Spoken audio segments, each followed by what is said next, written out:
here to give a speech on Christmas. Some of us don't know the true meaning of Christmas, and I'm here to elaborate on the true meaning of Christmas. The title of my speech is At Christmas, as it is maybe blessed. When God's love struck right, He removed the veil. We saw His face, and we didn't die. This is the Christmas story. It is the story of how God heard the clamor of man's soul, became flesh to listen closely and end.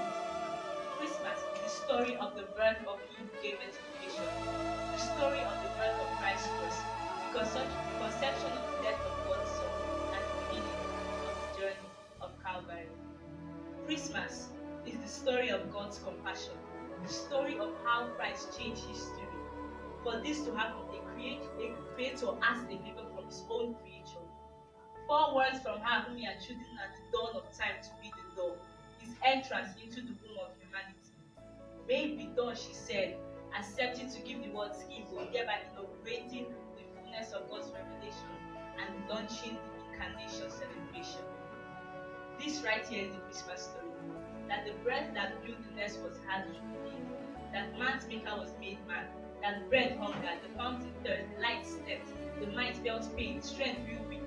The truth was accused of false witness, the way was tired of his journey, the foundation suspended hope, and life died. At Christmas, remember the keeping of the promise prophesied by Isaiah that the Messiah will come to save his people. And when he comes, he who is full emptied himself by pouring out his divinity into the earth so that we might share his fullness. He who enriches others became poor by taking to himself the poverty of all flesh so that we might obtain the riches of his Godhead.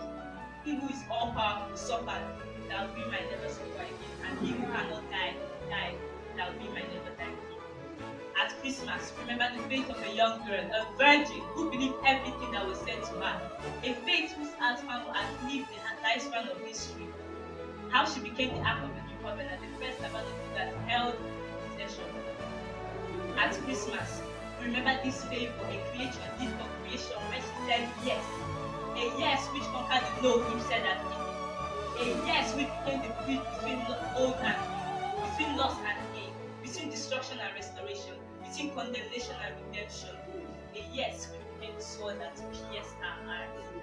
At Christmas, remember Joseph, his confusion at the news of a pregnant virgin, and his submission to the angel's instruction. It was he who cared for the caretaker of the universe, taught him to walk with nail and hammer, the very tools that would pin him to his cross. At Christmas, remember the little town of Bethlehem. Bethlehem, house of bread, the birthplace of the bread of life. Bethlehem, where lambs were raised for the Passover sacrifice in Jerusalem, where the Lamb of God began a journey that would end on the tree in Jerusalem. At Christmas, remember the king that had no room for him who came to feel created by sorrows, perplexities, despair, anxiety, degradation, discrimination, depression, and dejection. At Christmas, remember the filthy state where beauty was born. Prove that his mercy will always outshine our unworthiness.